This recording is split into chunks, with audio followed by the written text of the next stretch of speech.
We start looking at the various major themes in Romeo and Juliet. The theme, of course, is the main idea or moral of a story, and Shakespeare uses many themes to tell his story. First of all, the play is known as a love tragedy. The sad thing about a tragedy is that the hero or heroine dies at some point in the play. In this case, they both die at the end of the play, and the real tragedy is that it could have been avoided.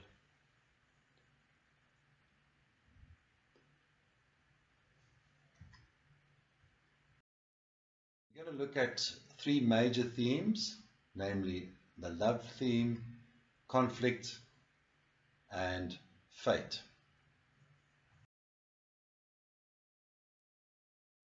The first theme is the love theme.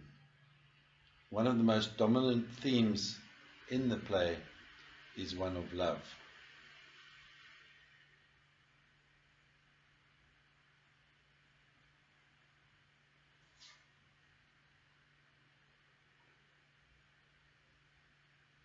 It's also one of the most famous love stories, a pair of star-crossed lovers, and basically there are issues around the fact that there's a family feud going on, the Capulets and Montague families, and that for the lovers is their largest obstacle, something they need to deal with.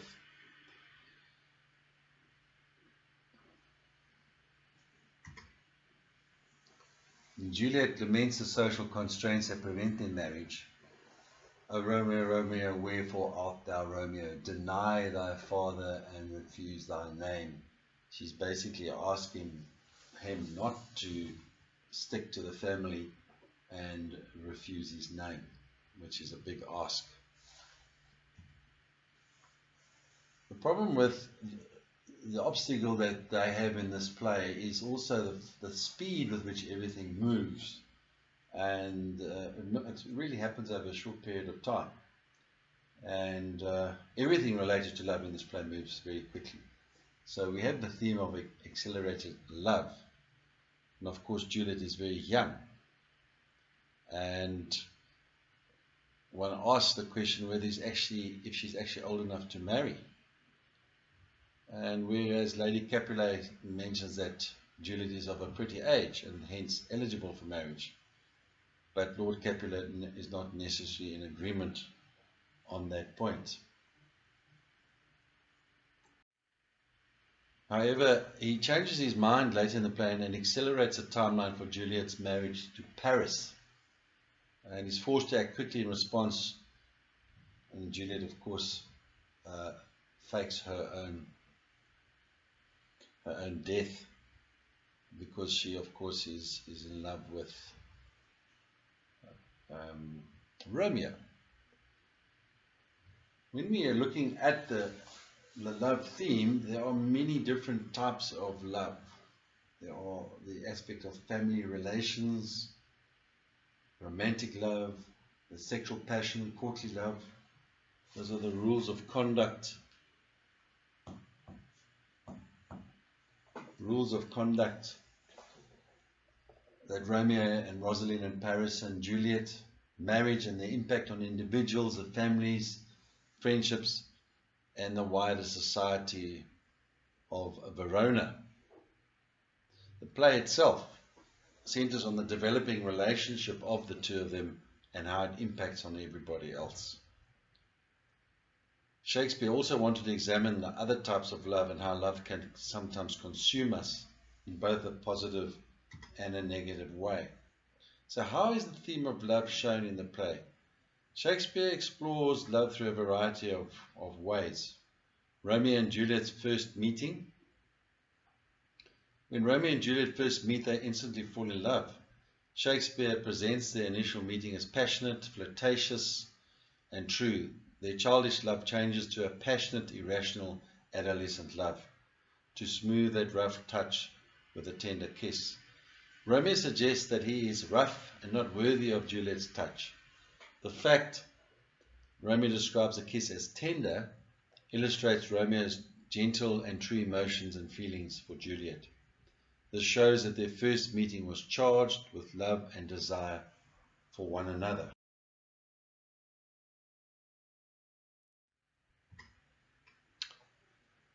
They defy their families. Juliet says to Romeo, "Deny thy father and refuse thy name." They're friends. Romeo abandons his friends after the feast to go to Juliet. This is Act 2, Scene 1. Romeo returns to Verona after being banished.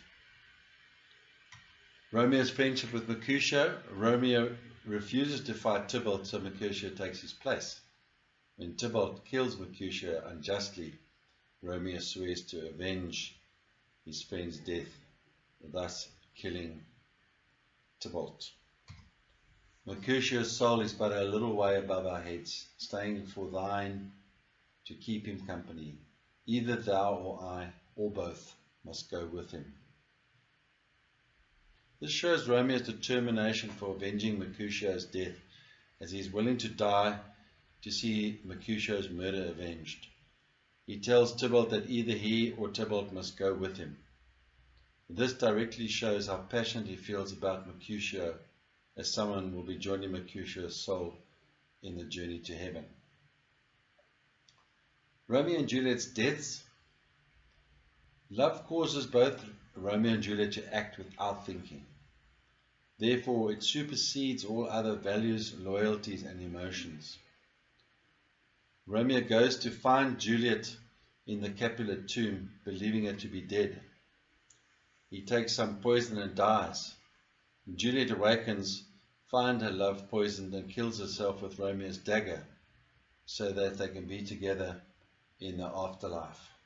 This also brings in the theme of fate, which we'll be talking about shortly. O happy dagger. This shows that Juliet is happy to die, as she describes the dagger, the instrument of her death, as happy. The use of the exclamation mark illustrates her emotion. She is both elated and distraught. She cannot cope with life without Romeo, so decides to join him in death.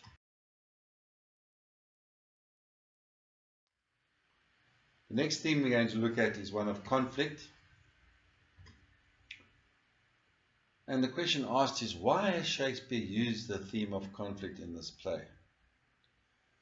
Audience members can relate to the theme, as they will have all been a part of conflict in their lives. So it's a very real theme, as is love.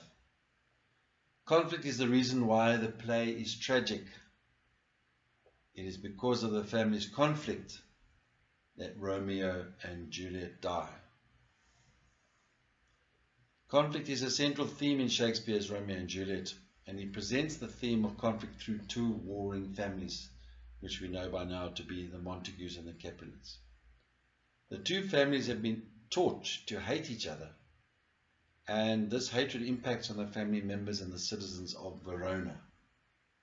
The citizens of Verona are unwillingly a part of the conflict, as they witness the ongoing battles between the two families, battles which often result in death.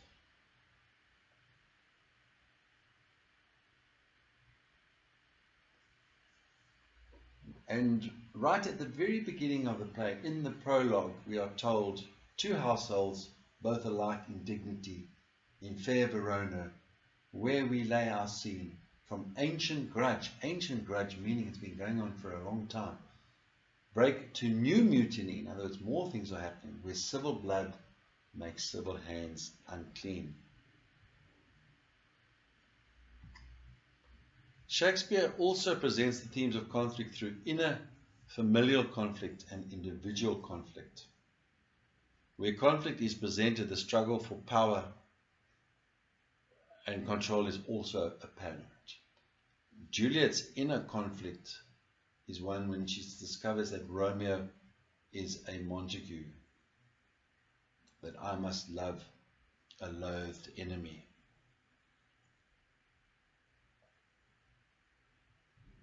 Juliet uses the word must, which indicates that she has no other choice. She loves Romeo and cannot change the fact. This presents a conflict for Juliet, as she cannot change what she feels, despite knowing what she should.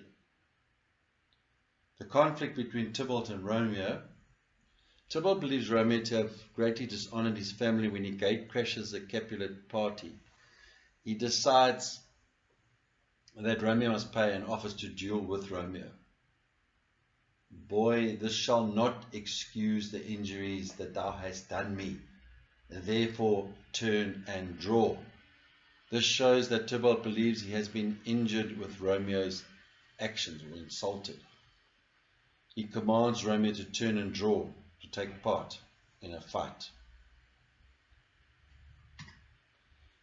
Violence is also part of the whole conflict and a dominant theme. The feud between the Capulets and the Montagues. Conflict leads to the violent deaths of Mercutio, Tybalt, Paris, Romeo and Juliet. What drawn and talk of peace? I hate the word as I hate hell, all Montagues and thee. Act 1, Scene 1. Underlying threat of hate and violence when Juliet says, if they do see thee, they will murder thee. The final theme we're going to look at is the one of fate, the inevitability of fate. In his first address to the audience, the chorus states that Romeo and Juliet are star-crossed. That is to say that fate, a power often vested in the movements of the stars, controls them. This sense of fate permeates the play and not just the audience. The characters are also quite aware of it. Romeo and Juliet constantly see omens.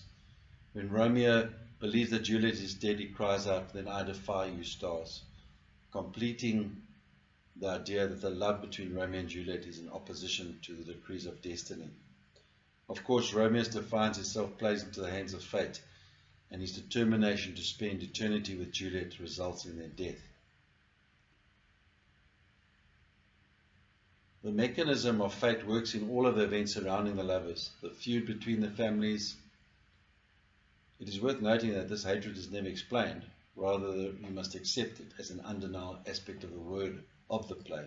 The horrible series of accidents that ruin Friar Lawrence's seemingly well-intentioned plans at the end of the day, and the tragic timing of Romeo's suicide and Juliet's awakening. These events are not mere coincidences, but rather manifestations of fate that help bring out the unavoidable outcome of the young lover's death. This concept of fate described is most commonly accepted interpretation. There are other possible readings of fate in the play, as a force determined by the powerful social institutions that influence Romeo and Juliet's choices, as well as fate being a force that emerges from their own personalities. So we're told about this right at the very beginning. A pair of star-crossed lovers take their life. They're going to die. And you know this already. Of course, it is a tragedy, so you do know that as well. Romeo is already feeling that fate is planning his doom before the Capulet's party. He wonders if he should attend the party. My mind must give some consequence, yet hanging in the stars. Before he goes to the masque, where he will meet Juliet, Romeo has a feeling that the consequence of his decision to go will be bitter. He suspects that this is his fate, hanging in the stars. And his use of the word stars reminds the audience that he is a star-crossed lover. This means that the events of their lives and their death are somehow already decided. Though they did make their own choices, the story of Romeo and Juliet is controlled by fate over free will because of Juliet's relationship with her father, the build-up of misunderstandings, and the resolve that followed their death. So, are they victims of fate? They are victims of fate because they have both been drawn into a situation of love which is forbidden by their families. Both lovers are aware of this, but they are still attracted to each other. Why is fate responsible for Romeo and Juliet's death? He entered the tomb where Juliet appeared to be dead, and then he killed himself. If fate allowed Juliet to wake up even 2 seconds before Romeo committed suicide, they possibly could have both still been alive. But that is not what happened. It is evident that fate is the cause of their tragic end and their family's new beginning. For example, before the Capulet party, Romeo feels worried that something bad is hanging in the stars. Later, when Juliet looks at Romeo from the balcony, she is upset that she sees him as one dead in the bottom of a tomb. In Act 3, Scene 1, Mercutio shouts, "A plague on both your houses." He's foreshadowing what lies ahead. In other words, the ability to look into the future. This bloody scene in which characters are killed marks the beginning of Romeo and Juliet's tragic downfall. Mercutio's death. Romeo himself foreshadows the outcome. This day's black fate on more days doth depend. This but begins the woe, others must end.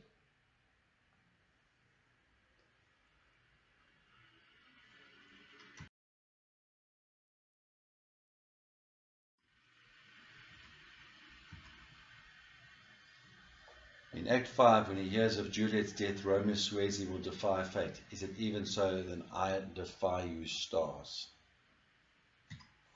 When planning his own death in Juliet's tomb, Romeo says, "Oh, here will I set up my everlasting rest and shake the yoke of inauspicious stars from this world-wearied flesh." This brave defiance of fate is especially heartbreaking because Romeo's suicide is the event that leads to Juliet's death. Perhaps Romeo and Juliet were fated to love and die for the greater good of Verona.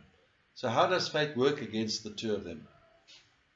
You have the family feud, you have the encounter with a servant who cannot read, Romeo's arm coming between Tybalt and Mercutio in the fight scene, Friar Lawrence's letter being waylaid, the timing of Romeo's suicide and Juliet's awakening, and lastly, these events are all displays of fate that bring about the death of Romeo and Juliet.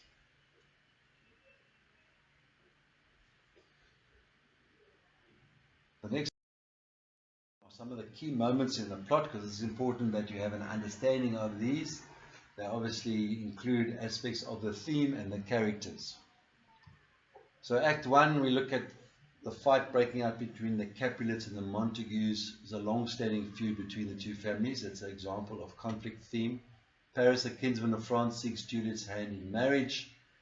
At that stage, Romeo is in love with Rosalind.